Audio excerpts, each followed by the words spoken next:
unlocking your world of creativity with best-selling author and brand innovator, Mark Stinson.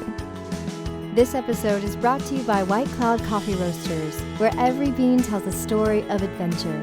Visit whitecloudcoffee.com and use the code CREATIVITY. Welcome back, friends, to our podcast, Your World of Creativity, where we explore inspiration and innovation and imagination around the globe. And today we're stamping our creative passport in Boston and talking about the fascinating intersection of creativity and consciousness and cutting-edge technology even. My guest is Schuyler Dragoo. Schuyler, welcome to the show.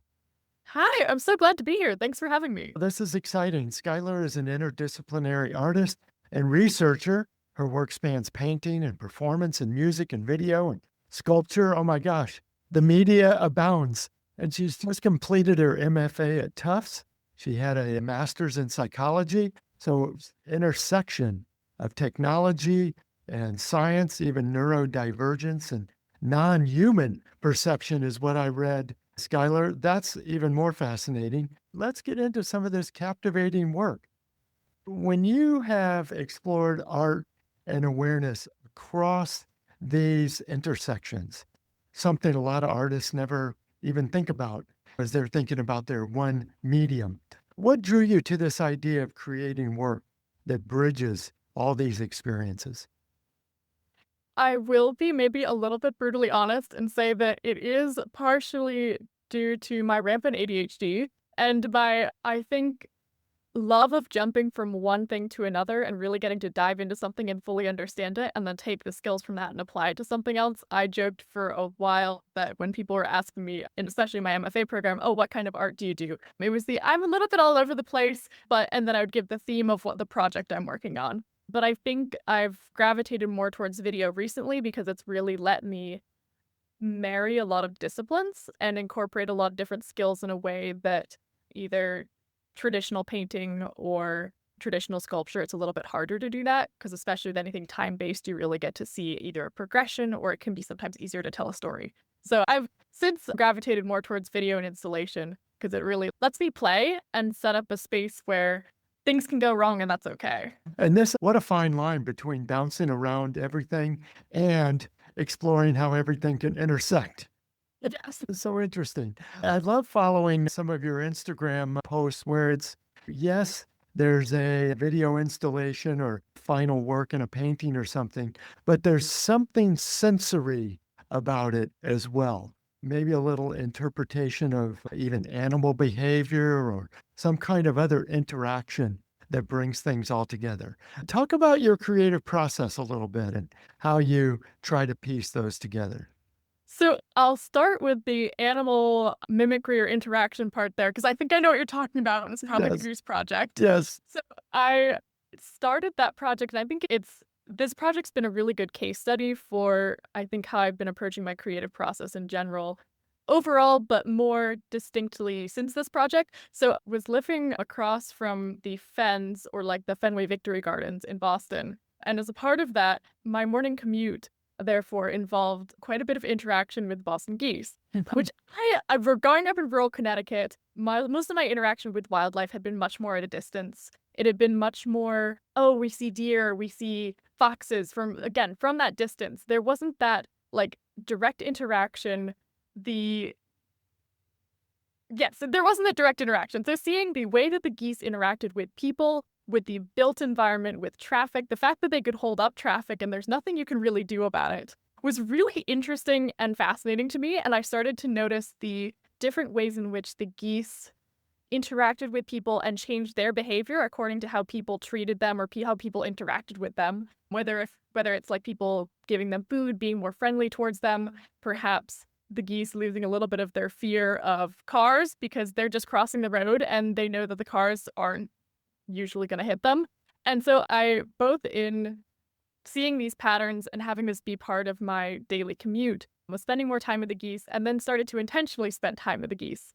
Because I was like, there's something really interesting here, not only in the group dynamics between geese and humans, but also in the ways that a lot of goose behavior mimics, or I shouldn't say mimic, parallels human behavior in the ways in which the different groups had characteristics like being more friendly towards people, being more indifferent, how they're interacting in the environment. And then I was like, what would happen if I tried to honk at them or tried to talk to them? Would they ever talk back to me? Because I felt like an observer who wanted to interact. I didn't know how.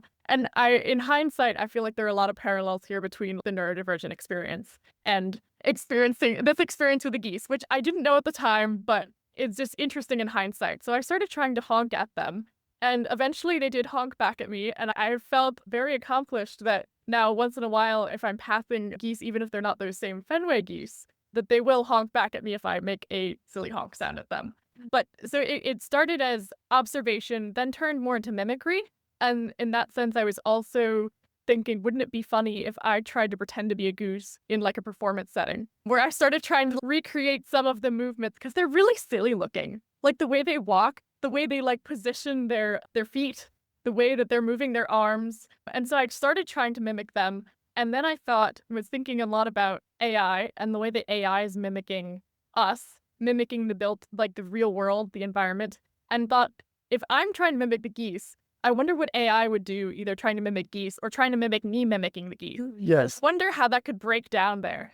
So I think in the sense of the creative process, it started again with observation, moved into mimicry, and then it was thinking about, okay, what other research, what other work have I seen? What other disciplines can I bring into this question that I have?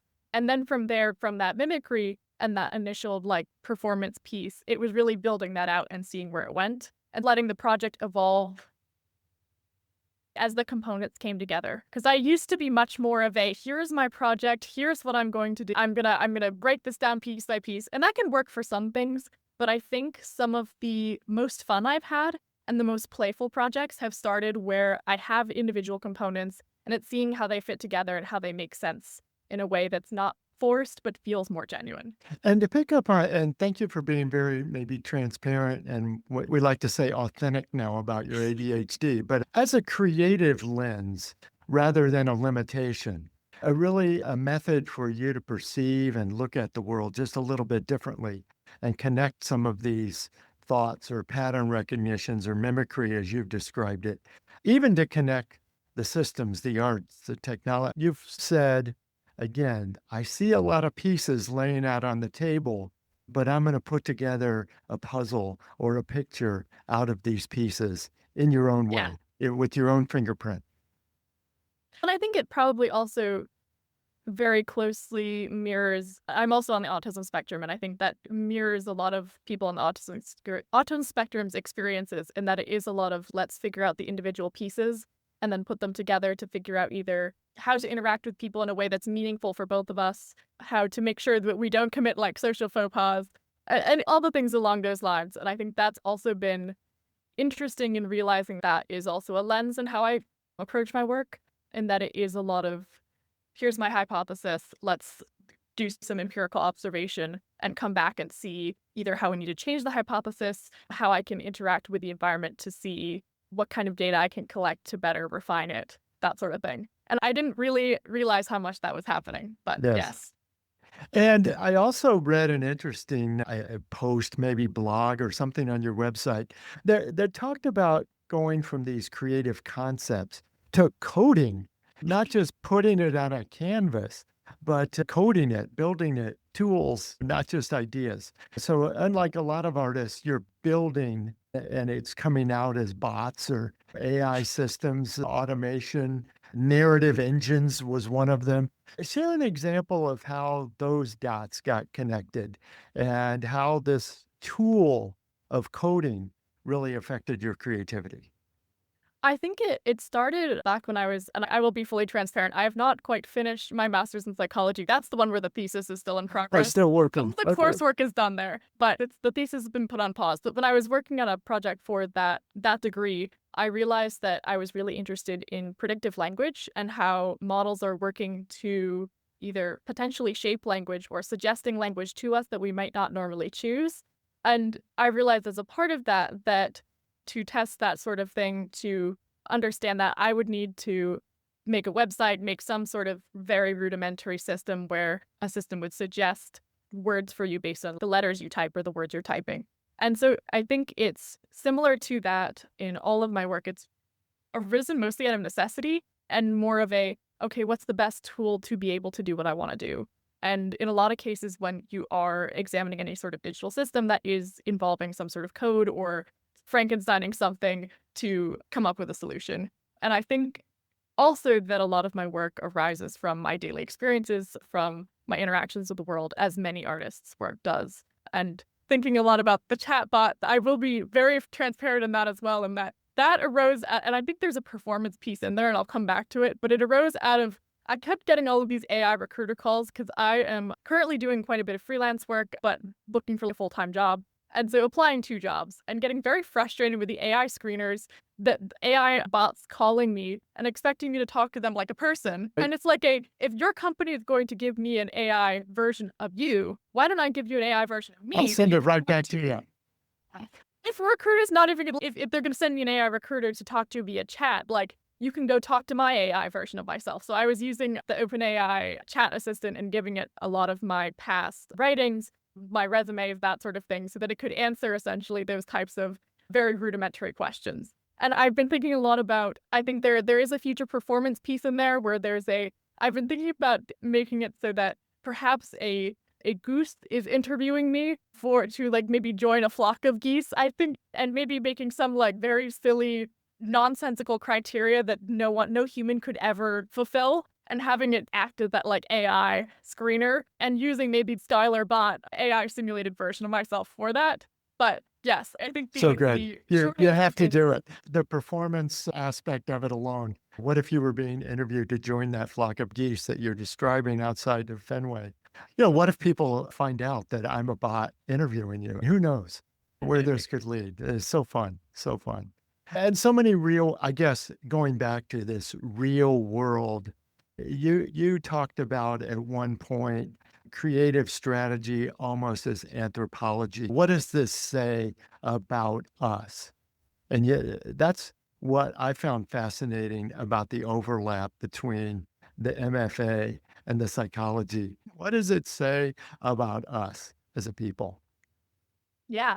And I think there's something to that, because I've been noticing more and more in my day job work that there's more overlap than I thought there was with my MFA and the psych degree, in the sense that I'm looking a lot at, I saw somebody recently refer to it as digital anthropology, and I really love that term. I wish I had the person that I saw refer to it as that. If I remember, I will send it to you. But thinking about basically how we look at the microcosms of these like digital culture systems and how they interact, and then how from like a marketing perspective, you learn how to speak their language to communicate what you want to communicate. And thinking about that also in terms of my work, where I'm trying to understand communication systems. And yeah, it's been a strange bit of overlap there. And I think what a lot of people forget about AI systems, because there's a lot of hype around it and a lot of like magical black box talk, which people forget that it's based on human data. So any output it gives you is a reflection of that. So that if you're asking it about, in my case, I was asking it, like, what are the ethics of transforming myself into a goose? The output of that, or asking it, if I were a goose, how would I feel? The outputs that AI gives me are not from a goose's perspective. They're humans trying to give it data, and then a system extrapolating based on that data. What it thinks I want to hear, because I noticed a lot of the times when I would ask it for things, it wouldn't give me a one-to-one reflection of that. Like when I asked it to make goose music, it gave me these like R2D2 twittery noises instead of actual honking or anything like that. Or it'll give you something that's a human approximation of that. And so much of this AI, I'll say controversy or wondering where's this taking us, has to do with the emotional resonance, ethics and empathy and human-centered and behavioral insights. So designing something, writing something is one thing, but the feeling versus the thinking, maybe. Yeah. How are you finding that in your work? Thinking about my work, I think a lot about it in terms of research that informs something creative, and then the creative process as research itself, but not something that's necessarily dry and too academic, because I think a lot of the time research can be very dense, not fun to read unless you're an academic. As a former psych academic, some of those papers are really cool. But thinking about my work as an exploration of that and as a thought experiment itself to help people understand the questions I'm asking to make what I'm thinking accessible and in an entertaining and fun way. And I think a lot of companies are very gung-ho about just putting AI in something to like say they're using AI or to make it almost too efficient and losing some of that human touch.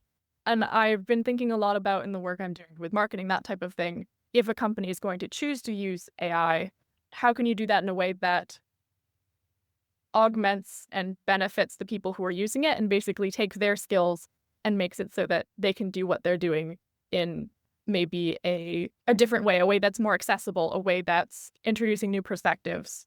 And I've also been thinking a lot about new technology in terms of accessibility. There are some really cool companies who are looking at using AI to create alt text for images, that type of thing, or to have it so that somebody who's blind can more easily navigate a room. And thinking that might be a good pivot point for us to think about what, with your background now, technology, psychology, performance art, installations, what kind of projects do you envision on the horizon for you? I think definitely something more performance related. When I started my MFA, all of my professors basically told me you need to try performance. You need to at least dip your toe in. As somebody who had a background in more formal performance, I used to be a classical violinist, and I think had a lot of feelings around that. And granted, I love the violin, I love playing it. I've now pivoted to fiddle, which is much less pressure and much less high stakes. I think I was very hesitant to try performance because I was worried about what if it's not perfect? And I think I've embraced the imperfectness of performance and really let it dictate the piece itself. And I think it definitely more performance pieces, more pieces involving other people. Because as we talked about before, I realized sometimes the scale of what I want to do is just not doable with one person. And more collaboration, because I've been fortunate enough to meet a lot of really wonderful, talented artists recently.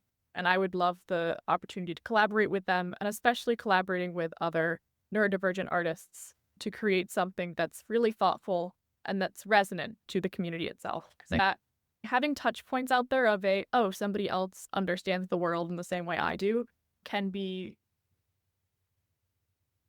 really, I'm trying to think of the right word, not impactful, but validating.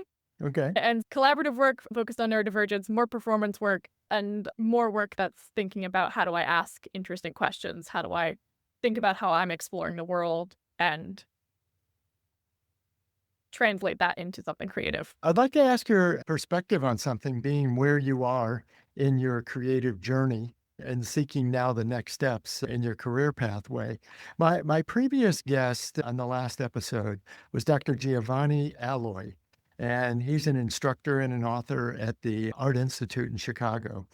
And I mentioned to him that you and I would be talking because he had made a point of, if artists come out of school and they just think about, I want to have a museum installation, I want to hang at the Art Institute, someday I want to be at MoMA, and it's focused on the gallery, the museum kind of thing, and not maybe the creative impact, not the community or the creativity application of the work, then it's going to be frustrating because there's Yeah. only so many walls to hang your art, right?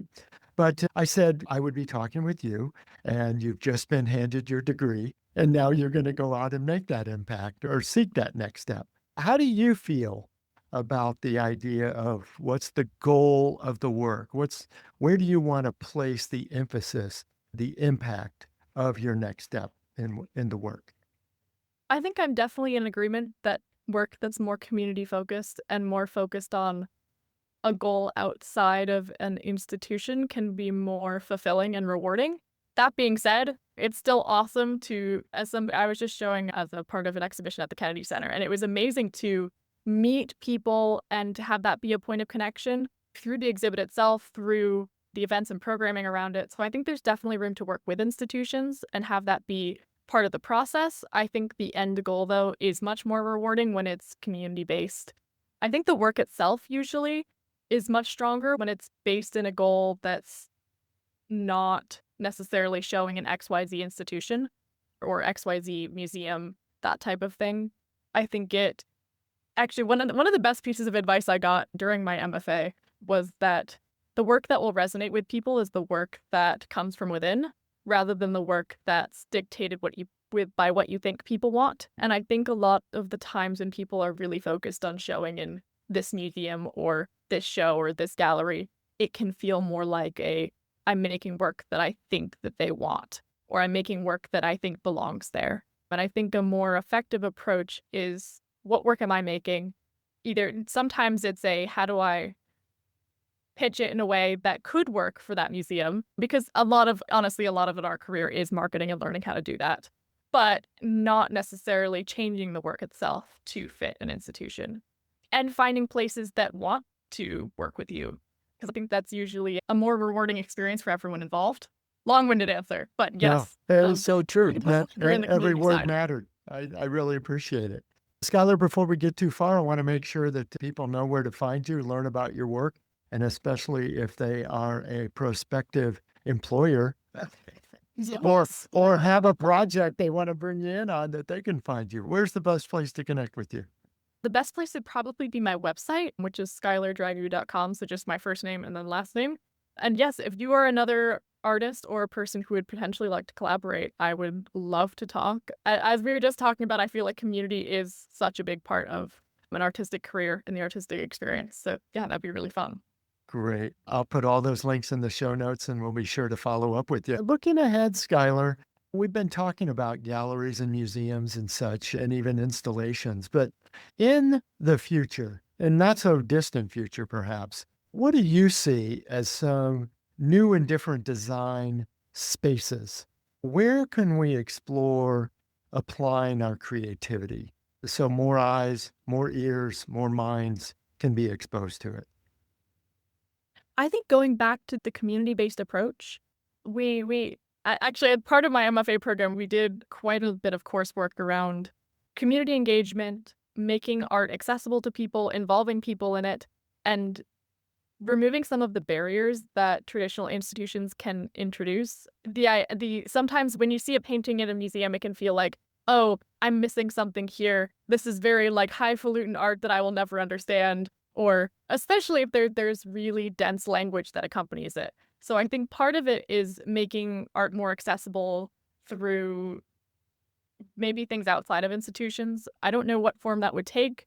I think I've been seeing a big trend towards, especially in Boston, a lot of people looking for more in-person connection, and a lot of people, especially after college, trying to understand how to navigate a social landscape. And I think that the artistic world will hopefully follow a similar trajectory, and that there will be more artists looking to collaborate or maybe create installations in places where people can wander into them, people can interact with them. And I have been seeing some of that around Boston, which has been awesome. So yeah, the short answer is I think art as a practice will similarly move more and hopefully move more towards a community shift. Yes, I like how those two could overlap, finding community and letting art and creativity drive that. So good, so good. Schuyler Dragoo has been my guest. Schuyler, what a terrific conversation, and congratulations on your milestone there, and all the best to you as you move forward. Thank you. Great and to talk to thanks you. for opening up your world of creativity to us and giving us a glimpse inside how your mind works and how your process works. Thank you. Oh, and before we go, let me thank our sponsor, White Cloud Coffee Roasters. Listeners, you can enjoy a 10% discount when you use the code CREATIVITY at checkout. Just go to whitecloudcoffee.com. And until next time, we'll keep exploring your world of creativity. Be sure to subscribe, rate, and review the podcast on your favorite app. I'm Mark Stinson, and I'll see you the next episode, and we'll continue unlocking your world of creativity.